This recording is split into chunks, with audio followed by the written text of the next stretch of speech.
following takes place between 9 a.m. and 10 a.m. Events occur in real time.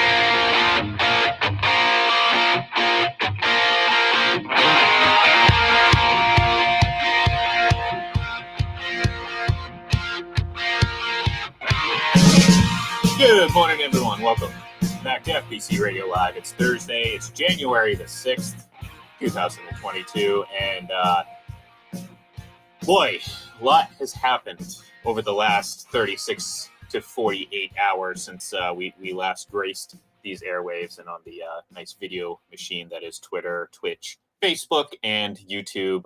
John, Aaron Rodgers, Antonio Brown, Tom Brady.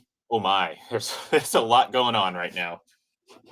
Yeah, nothing to do with what's taking place on the field, right? Because we've got week 18, we've got some playoff spots that are open, seedings to be determined, and yet all we're talking about is, Aaron Rodgers being thin-skinned again, somewhat, because of Hub Arkush, who is editor of the Pro Football Weekly and a Bears guy through and through, who said discounting Rodgers because he's the biggest jerk in the league.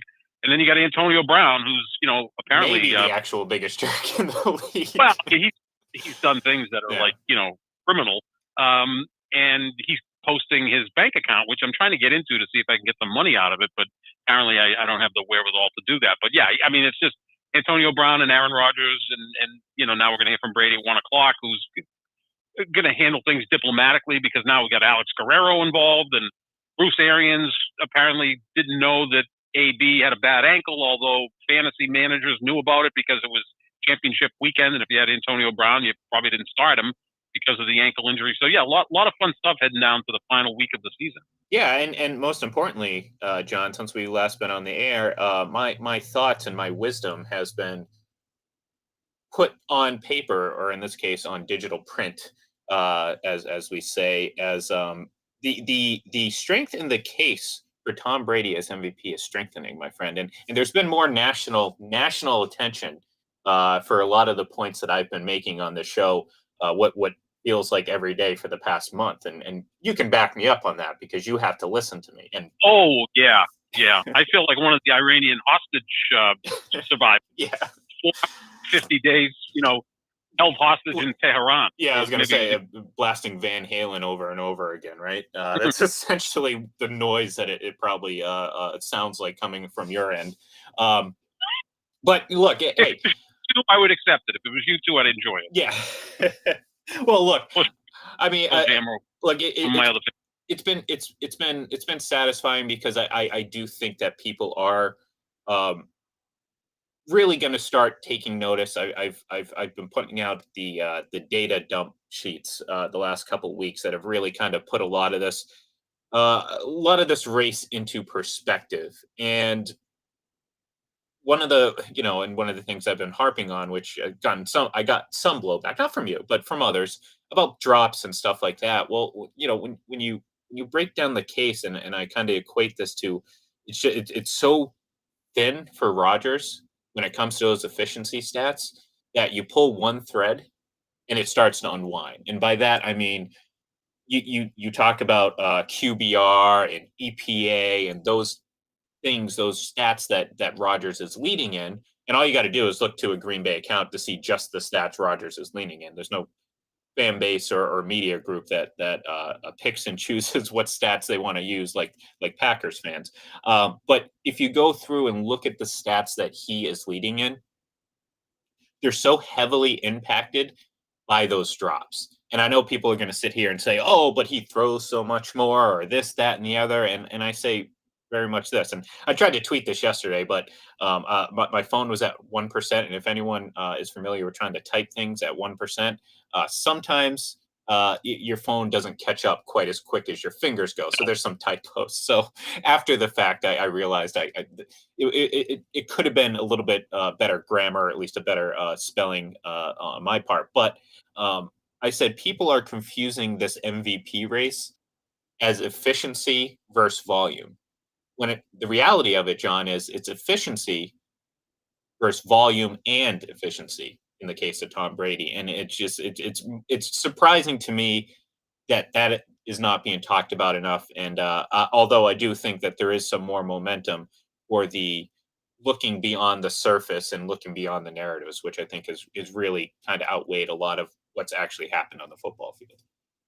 I think a lot of people are just looking at what the odds are right now in Vegas, where Rodgers is a prohibitive favorite. I think he's at minus 175 and Brady's at Well, plus and you 550. real quick, you can correct me if That's I'm wrong, but that's heavily influenced, that's based obviously. on, right. Yeah, who's Exactly. betting? And I would contend that, and we all saw this on national TV on Sunday. I mean, you talk about hiring me as a campaign manager. Oh boy, I mean, Chris Collinsworth.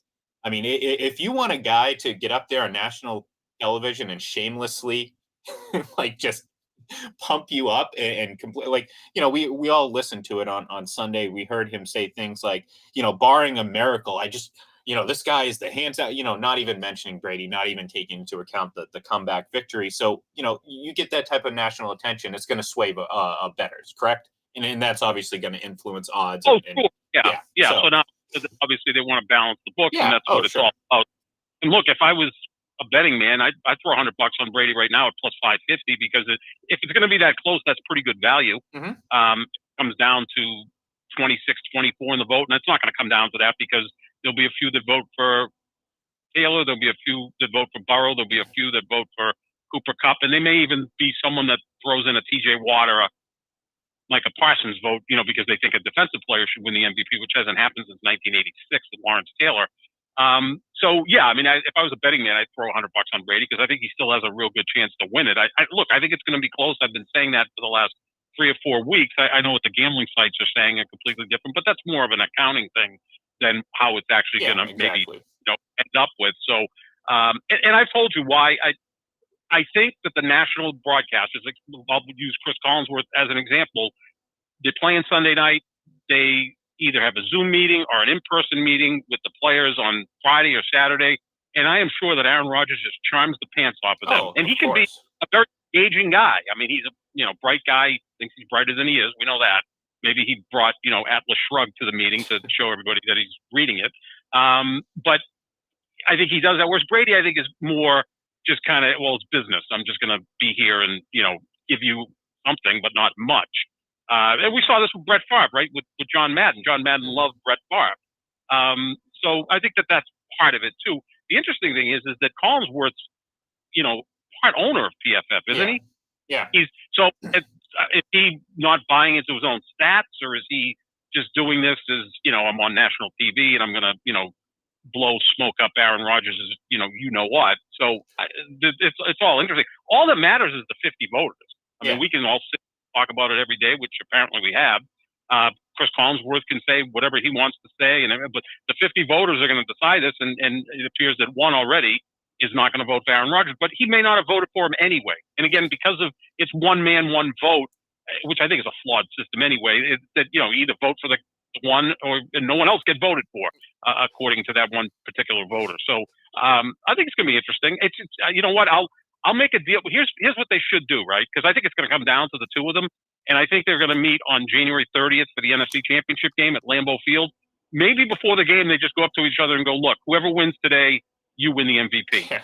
Forget what the voting is, and just go from there, right? And just whoever wins that game is the heavyweight champ of the world, right? Because you would have beaten the other great quarterback in the playoffs. So that's obviously pie in the sky and a little bit foolish on my part. That's not going to happen because the voters would, push back against that because then they wouldn't be taken seriously. But it's going to be a close race. I've said that the whole time. Well, yeah.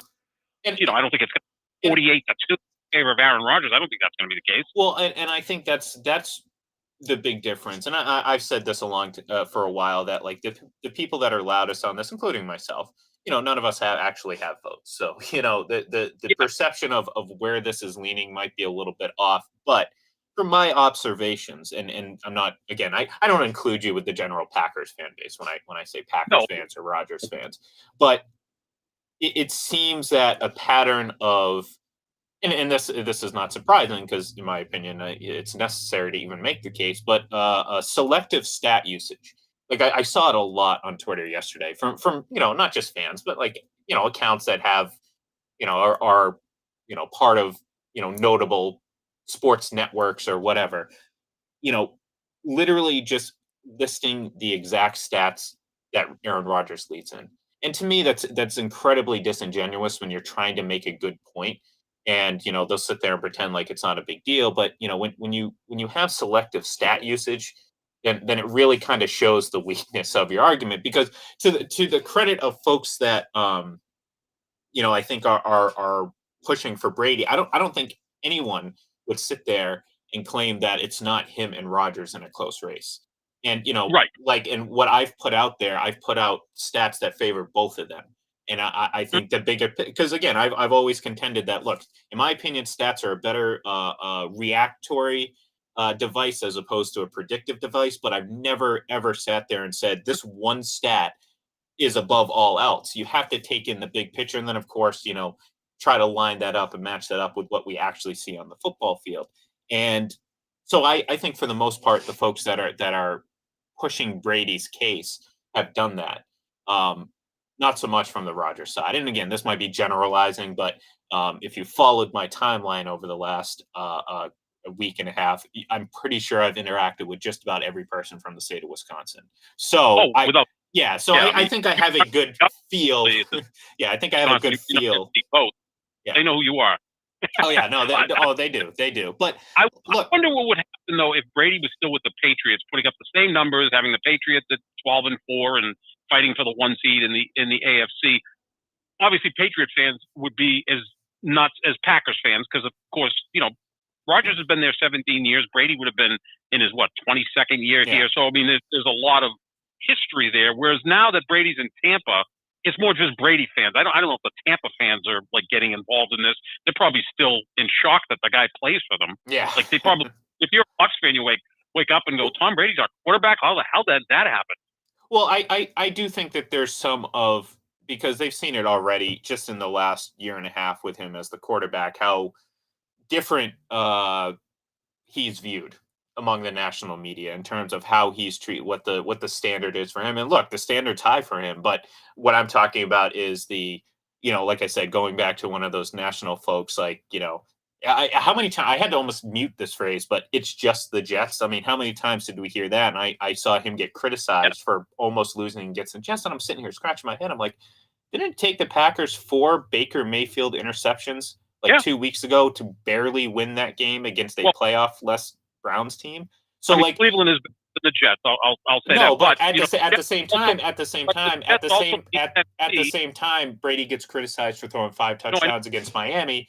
But Aaron Rodgers' biggest statistical output comes against teams like the Bears and the Lions. So there's a very blatant hypocrisy that happens. And I think Tampa fans very quickly picked up on it. So I do think it's a lot of Brady fans that are obviously pushing this, but and Patriots fans that, of course, are still enjoy watching him play. But I think there's a good segment of Tampa fans that have seen just like this, especially when it comes to guys like Rodgers and Mahomes, of course, like the disparity or the two sides of the coin when it comes to how these players are covered. I think it's caused them to kind of get passionate about it as well. So I do think there are some more Tampa fans. Sure, they would have to, right? Because they're only relevant because of him. They were irrelevant a decade and a half, and then he showed up and they won a Super Bowl. So yeah, of course. I mean, this would be like LeBron James in Cleveland. They were only relevant when he was on the squad. Anytime he left, they were in the draft lottery and getting the first pick in the draft. So yeah, similar type thing. So yeah, I think, as we said, I think it's going to be very, very close. I push back on the whole thing where, he missed the game because of COVID and that impacted his team. Well, they're the number 1 seed. So all of that other stuff, the off season, him not connecting with his team and showing up into camp with the shirt, with the logo of the office, with his ponytail and all that stuff. He hasn't practiced much in the last month and a half. All that stuff, whatever you want to call him, a jerk, aloof, arrogant, they probably all fit, but they're the number 1 seed. So, I'm going to push back against that stuff because in the end, they are the number 1 seed, whereas it's no different than, I've heard for the last year that Tom Brady's 3 interceptions meant nothing in the NFC Championship game because they won the game. And okay, I'll buy that, right? Well, no, I mean, it's more than just that. They meant nothing because he had already put up all the points that they did, and Aaron Rodgers didn't capitalize. You know what I mean? Like it didn't matter that he did. It didn't matter. It didn't matter that Brady, he could have thrown 5 interceptions as long as they won the game, right? So that's one argument again to buy into. But now you can't push back and say that he's hurt his team which is the number 1 seed. No, Like, I'm not saying he hurt. No, he did. He regardless of what, because he wasn't available. He missed the game. Like, I'm not sitting there saying like it should count against him. Like, not that it weighs heavily or it should be a deciding factor, but the best ability is availability. And guess what? He was not available to that game. So, like, are you going to give number 1 seed? He could have come out and played the next week. I mean, well, guess what? And the whole idea of it is to be the number 1 seed. It's a regular season award, so if Brady wins another. Yeah, and he missed a regular season game. So he's not. So you just people. Yeah, and guess what? That hurt his case for MVP, and he didn't deserve it at the end of the day. But he was in contention, so you can't discount Aaron Rodgers. I mean, in contention. I mean, he had like 15 votes. I mean, it wasn't really. That was the year that was 2016, right? Because he missed the first 4 games. Yeah, and Matt Ryan. No, was look, the MVP. I'm not saying. Yeah, Matt Ryan did. I'm not saying that this is the deciding factor, but it can't be ignored because, like, I mean, people are already, again, go back to Chris Collinsworth. People are already just willing to just forget about week 1 and chalk it up to like, oh, it was just that 4th. Well, maybe if he was in training camp, that wouldn't be just the 4th preseason game. You know what I'm saying? So I'm with you. I'm with you in the sense that and they'd still be the 1 seed. Like, it's like. Yeah, but that's the thing. You're giving him a pass for missing a game, and it shouldn't be given a pass, but it also shouldn't be used as the deciding factor between the two. Trust me, there's a lot more for Brady's case that doesn't involve him missing a game, but him missing a game does not help him. That's my point. Like, people just ignoring it completely. Say, look, there may be some voters who, in this, we can use this. Do this in basketball, where here's a team's record with the player and without the player. That's how important they are. That what do the Packers look like without him? But that's the dumbest argument, because there's nothing to suggest that. Well, there's nothing to suggest. Well, what are the Buccaneers without Brady? Well, they're the losingest franchise in the history of sports. So just because Brady's availability, what's that? We're talking about this year. We're not talking about history. Well, that's what I'm saying. That's what I'm saying. You're in a way giving Aaron Rodgers credit for his team playing poorly when he was not available for his team because Tom Brady hasn't missed a game. And if that sounds confusing, it was. Probably, you think Green Bay would have won that game if he had played? I think. Maybe. I think so, but that doesn't mean that's what was going to happen. No, we've seen him lose to the Vikings. We've seen him struggle against good defenses, and guess what? That was a pretty good defense at the time. And I think we agree that second game in the 8-game winning streak, they just beat the Giants, who probably should have beat them. Well, again, now we're getting into the ifs and buts and candies and nuts, and the reality of it is Aaron Rodgers just was not there. He did not play that game, so it should not be used to positively spin for him, and it shouldn't be excused. Should it factor in the race? Absolutely, when the race is this close, and the other guy played 17 games. Tom Brady's 3 interceptions in the NFC Championship game didn't matter. He won. I mean, John, that has nothing to do with what we're talking about right now. You just told me that you just told me that the Buccaneers record didn't matter before this. So now you're telling me that now 3 interceptions are the same as him missing a game. No, simply Aaron Rodgers missed the game. It shouldn't be a positive. It shouldn't be ignored. I'm not saying it should be the deciding factor, because there's plenty of other factors that favor Tom Brady in this race. But to sit here and try to spin it like, oh, well, look at what they looked like without him. Like, I mean, that's like classic Aaron Rodgers stuff. It's like, oh, look, he's a better quarterback because his backups, they were bad before him. And then they'll go on and list these things that, oh, well, Tom Brady's teams. Well, yeah, you're ignoring it when Tom Brady was there and they were losing. So you can't just pick and choose what you want. And again, but we both agree in 2008 that the Patriots went 11-5 without Brady. They probably would have been 14-2 with him, so we can make that leap, right? I mean, I think we would agree on that. They were a worse team with Matt Castle, and there's just raw statistical evidence to support it. So it's not a... Wouldn't love. I mean, anybody that doesn't think that's insane. Yeah, no, of course. You're talking about the 2 best quarterbacks in the league going to your backups. Of course your team is not going to be as good. But to use that as a prop to prop Aaron Rodgers up because he missed the game is absurd. Because in a way, Tom Brady's getting knocked for not missing a game in this sense. Because like when you sit there and turn around and say, oh, well, look at what they looked like with Jordan Love. Well, what do you think the Bucs would look like with Blaine Gabbert? Like, the Bucs need Tom Brady to throw 40 some odd times a game for them to win. Do you think Both Blaine Gabbert, do you think this team would have any more than 3 or 4 wins if Blaine Gabbert had to throw 40, 50 times a game? No, they'd Absolutely be not. So covered that. how does that argument favor Aaron Rodgers when it's just it should be pretty simple. Does he get credit for not playing that game? Absolutely not. Should it hurt his case immensely? Probably not, because again, there's other factors that favor into this better. But he shouldn't be given a pass for missing a game. Okay, we're not going to give him credit. We're not going to give him credit for missing the game. That's fine. But I don't think he should be dinged for it because, again, there's a 1 seed. That's in a race this close, in a guy that's not only trailing, like, again, we're not talking about a guy who is leading everything to such a great degree. We're talking about an airtight case, and like the fact that people are just ignoring that he missed the game, that matters. That does matter in this race. Yes. I don't care. I don't care if they're the 1 seed, because Aaron Rodgers was not there. So if you're talking about a tight race in which he's barely hanging on by a thread in efficiency numbers, he pales in comparison to volume numbers. You're going to sit there and tell me that Brady was there 17 out of 17 games and Aaron Rodgers was not, and how that is not a blip on him. Again, I'm telling you, it's not a huge break in his case. It's not this huge deal. But when it comes down to this race, you cannot ignore it. You cannot ignore it. No, and certainly you cannot spin it in the way that you tried to spin it with, oh, well, look at what Jordan Love looked like. No, but my point, and that's just one other discussion. My discussion is you can't hold it against him that he missed a game when they ended up being the 1 seed. Yes, you can. No, you can. You can because he wasn't there. That doesn't change what happened. Like, who knows? He could have gone on and played that team, a very good team. I think we all agree that the Chiefs are a very good team. We can argue about where they were at that time. But he missed an opportunity to play a good game. Do you not think the possibility exists that playing a good team would hurt his efficiency numbers?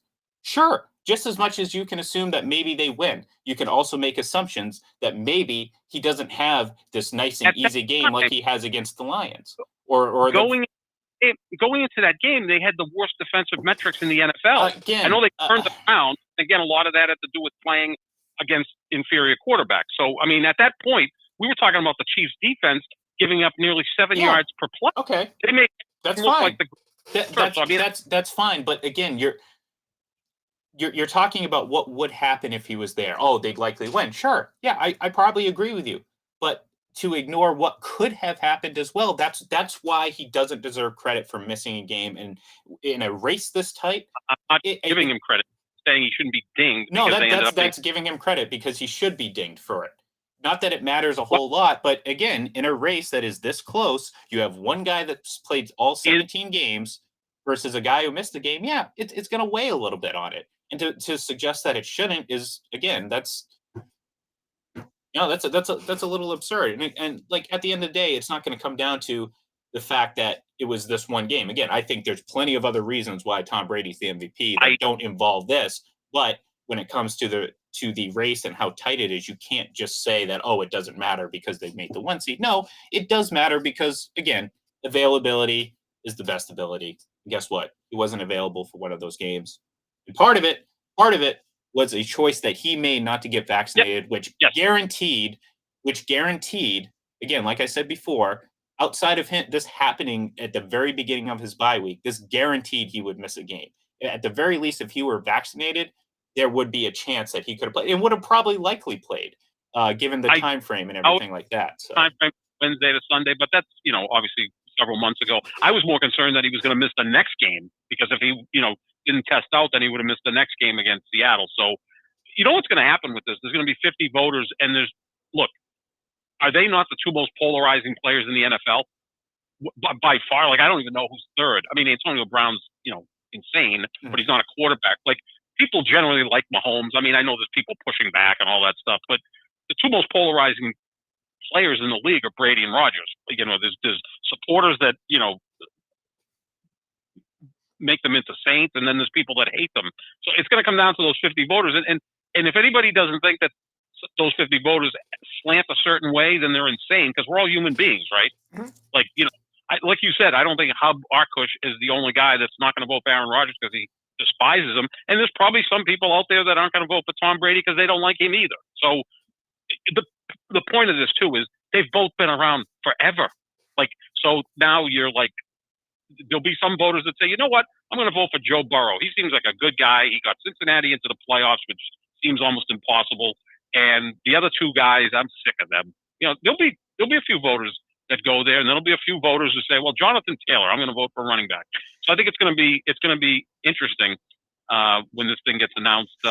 A little more than a month away. I mean, we're still a month away from this being February 10th. I think they vote next week, which is crazy. Can you handle the next 5 weeks of this? No, I'm handling it just fine. Like I said, I mean, I'm coming from a position of strength. The problem, my issue is dealing with the folks on Twitter, which again, it can be exhausting, but it's fun because again, I feel so strongly in the case that it's very predictable where the anti-Brady arguments come from, and it's almost as easy to retort them as it is to predict when they're coming because they're so easy. Again, like I said, you kind of really show your cards, John. And again, I'm not saying you. I'm in generals. When you again pick exactly the stats, only the stats that he leads in, and present that as the case, because that just shows exactly where I'm coming from. It shows a very, very, very thin case. And again, much of those stats involve passing or completion percentage, yards per attempt, all these things that, like, if you pull on one thread and it's all going to come apart. And you know, I feel like some Packers fans realize this, but you know, to their credit, it's their guy, so they're going to support him. They're going to do this. It's the national media I expect a little bit more from. Now, Twitter wasn't obviously what it is today, but let's say you got Peyton Manning and Tom Brady are vying for the NFL MVP. Pick a year, right? 2003, 2004, whatever. Do you not think that Patriot fans would be pushing back against Peyton Manning and Colts fans would be pushing back against Tom Brady if Twitter existed? Well, I mean, you're gonna get, but here's the thing, and like I said last year, like I didn't fight. Like I sat there and said, look, I could probably make a case for on pure value that Tom Brady was the MVP last year, but I had no problem with Aaron Rodgers being the MVP. I've said it multiple times, so I don't necessarily think the same sort of lack of objectivity would exist, because I think as much as Patriots fans hated Peyton Manning, I think they respected him. And I don't know if that same sort of thing exists with Rodgers fans and the Rodgers media, because again, for years we've been hearing about how, you know, oh, how amazing Aaron Rodgers throws and how much better he is if only he had this, that, and the other. And I think, you know, people who support Brady and Patriots fans and stuff like that just think of how absurd it is. So I don't think it would be this. We said about Peyton Manning too, didn't we? If he only had a defense, right? You know, so. But I think at that point though, there was more. That's more of a reasonable debate, because you know, obviously at that point, Peyton Manning had the MVPs, he had the regular season success, whereas at this point, like if you want to talk about Rodgers and Brady's career, there's no one advantage that either quarterback has over each other when it comes to, you know, production on the field. I mean, especially when you overlay their careers, you know, during the same time period. It's absurd how identical they are, or how close they are in a lot of things. But you know, those Brady and Manning, even in the roster, like I always push back against that when people would say, "Oh, Manning's a far superior regular season." No, which is fine. But we're talking about Brady in 2004, 2005, where, like, yeah, I mean, obviously I valued the Super Bowls, but you know, the gap between the two, or at least or whatever it was certainly not what it is now, because obviously, you know, you know, Aaron Rodgers is the greatest hypothetical quarterback of all time, and that's kind of been what the campaign has been for the last 10 years. And it's like, to be honest, it's kind of exhausting.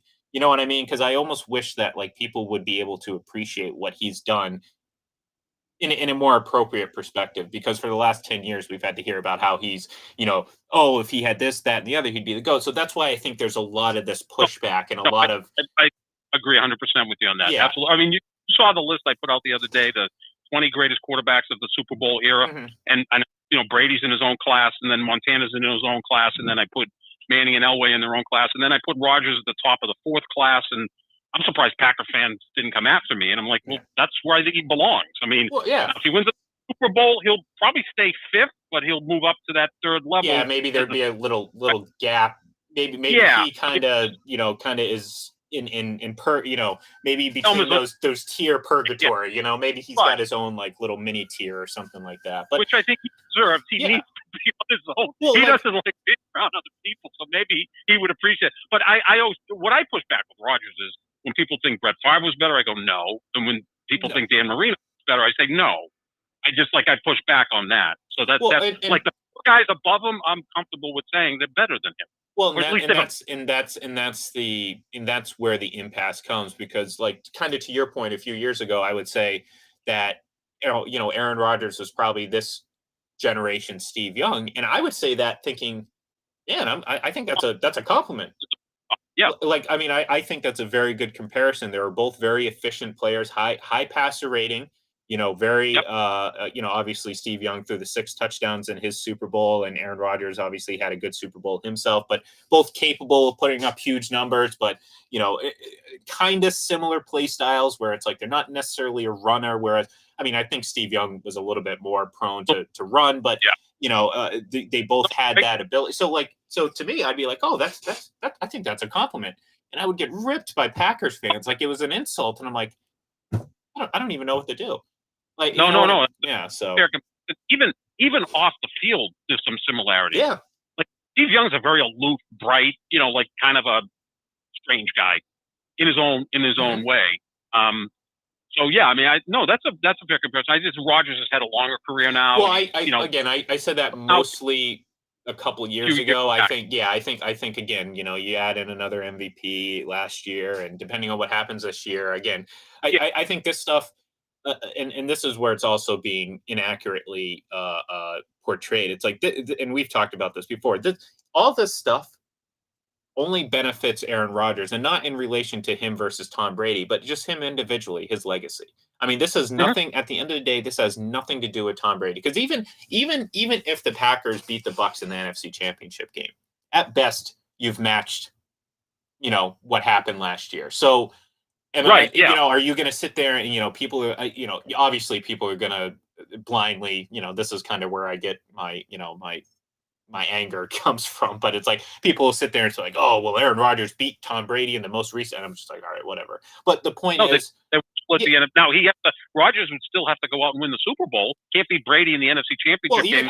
Look, even if he does, like we're still not anywhere close to a conversation like this.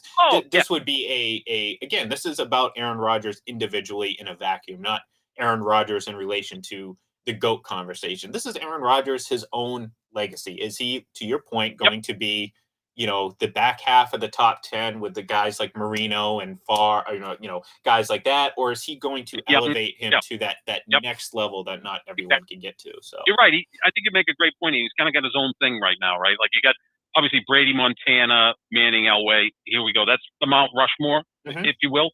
And then he's the best of the rest. But if he wins another Super Bowl, now you can start to, look at the Manning and Elway. I would still say he would. Still that's why I think he would be kind of by himself. Like he would be above that group, but kind of not quite. Yeah, because look, and to their credit, John Elway, like doing what he did for the Broncos. Pretty horrible. Yeah. I mean, nothing there. Like he literally was LeBron in Cleveland, like trying to carry, a pretty mediocre team. And look, Manning went 4 times, and to go to 4 Super Bowls, he had to beat Brady 3 of those times. Mm-hmm. Like, so that's pretty good, right? I mean, so yeah, I think now if he sticks around long enough and with a 3rd Super Bowl, then I think he probably surpasses them. And maybe he's just a little bit below Montana. But you're 100% right. Brady's legacy is sealed. He can go out and throw 17 interceptions on Sunday throwing left-handed, and it wouldn't be his legacy. I mean, it's like, if Michael Jordan came out of retirement now and put up 12 points in a game, then people aren't going to say, oh, you know what, this is why he's not the greatest player ever. But if he joined Tom Brady and the Buccaneers, he'd be yet another all-pro, all-decade player that Brady benefits from. Like, I tell you, they'd work well together. I think the fade route to MJ near the in the end. Why not? I mean, could you picture those two on the same team? They'd either love each other or want to kill each other. Because, I mean, they're both alphas. Yeah. But they have the same mindset. Like, they would, Yeah, I wouldn't want to play a team. It would be scary. I was going to say that'd be quite the try to figure that hypothetical out and try to that might be a little bit too complicated. My mind's already racing already with all the stuff going on. So there's a column idea for you, Ian. Jordan joined the Buccaneers. How would that work? Yeah. Now you'd have like a sociopath convention, Brady and Jordan. Well, I because like the reason I bring it up is because I laugh at again part of the Rodgers case, and this is where we get into kind of the silliness of it, is the narrative driven part of it, where it's like, oh well, Aaron Rodgers has done this with I've seen 4 backup offensive linemen, and I'm just like, guys, you don't have to like make things up. You know what I mean? Like, you don't have to inflate these things to try to pump the case for him, but like that's what's happening on a pretty regular basis, and that's where I kind of push back a little bit, where I'm just like, all right, like we don't have to sit here and hear these narrative driven things like, oh he's had this disadvantage, when it's like a lot of this stuff is kind of disprovable. Like I brought it up last week. It's like people are harping on injuries that Aaron Rodgers has suffered through. I'm like, well, 22 skill players, on the Buccaneers versus 22 on the Packers. I'd say that's fairly even. But the point being, like, we hear about all pros and Pro Bowlers, and the ironic thing is, outside of Tom Brady and a couple of his offensive linemen, those are the only all pros or Pro Bowlers they've had on their team the last 2 years. Whereas on the flip side, you have Devontae Adams and Aaron Jones, and again, it's just silly that these type of arguments have to seep into this conversation, because again, I think he's at his best place. Why would he want to leave a place where he's got a roster? I think they've done a good job building that roster. He's a king there. Like, I mean, he could. He knows. He knows it. I told you many times. He and Favre. Now, who did he learn from? Brett Favre, right? He sat behind him for 2 years. Brett Favre, when he went to the Jets, had his own locker room. I mean, so obviously, as much as they appear to be different, right? Because Favre is like, doesn't read defenses, didn't know what a nickelback was. Hunts probably has like deer hanging from the foot of his pickup truck, and Rodgers is sipping scotch and reading Ayn Rand, since I don't want to screw up her name. So different, but they're more alike than they we would think. They're both divas, obviously, but playing in that city is just like, I always used to say this about Russell Westbrook. People would say, well, Westbrook is the most coddled and spoiled player in the NBA. I said, he played in Oklahoma City. And after Durant left, there was no one else in Oklahoma City. Kind of like Cam in Charlotte. Like, it was him. He was the big star in Charlotte. Like, if you're in LA, you can kind of get lost there when there's 27 big primetime athletes playing in that city. And you're not even the biggest stars in the city, because you got George Clooney and Leonardo DiCaprio and rappers. I mean, like, you're just part of it's like walking through New York City and running into Christopher Walken or anybody else. I mean, when you're in Green Bay, that's it. Yeah, it's true. It's true. They got snow. They got cheese, right? Cheese, cows, a lot of beer. Yeah, a lot of beer. Milwaukee's best, right? Well, if you look at the Lombardi documentary, which I watch like on a monthly basis because he's one of my heroes, but like when they were going to Green Bay, he just didn't know where it was. He couldn't find it on the map. He had told his daughter, we're going to Green Bay, Wisconsin. They were living in New York, and the daughter's like, where's Wisconsin? And then they got the map of Wisconsin and goes, where's Green Bay? And I guess Lombardi told her, he goes, well, I'm done. When I'm done here, they'll know where it is. It'll be on the map, and it was. But it's like Framingham, Massachusetts, with nothing around it. Yeah, with just a town with a massive football field in the middle. In a neighborhood with the biggest star in the NFL. I mean, you make case the last 30 years that those two guys have been the biggest stars in the NFL. I mean, obviously with Brady, Peyton Manning. Those are like the 4 guys I would think of the last 30 years have been the biggest stars, and 2 of them reside in Green Bay. Oh yeah, well, I mean, quarterbacks in general are going to be the big stars, and then when you have personalities, and again, you can't just have a personality and not be great. I mean, you have to be great to be incled, and that's what Favre and Rodgers has been. So Baker Mayfield's personality. In fact, his commercials are great. Rodgers and Mahomes are good on their commercials. Baker Mayfield's awesome. He's the best guy doing commercials that I've ever seen. Which good for great. him, because he might need a backup plan moving forward. So don't give up the day. Yeah, give up the day job. Yeah, give up the day job, go into marketing. That might be the best advice for him. But we're gonna have to give up our day job today, just for this moment, because our time is up here. We will be back tomorrow to give our picks for the final week in the regular season, and of course, I'm sure talk more Antonio Brown, because I can't imagine what's happened in the last 45 minutes since we've been on the air. So, folks, have a great day. Enjoy your Thursday, and we will talk to you tomorrow.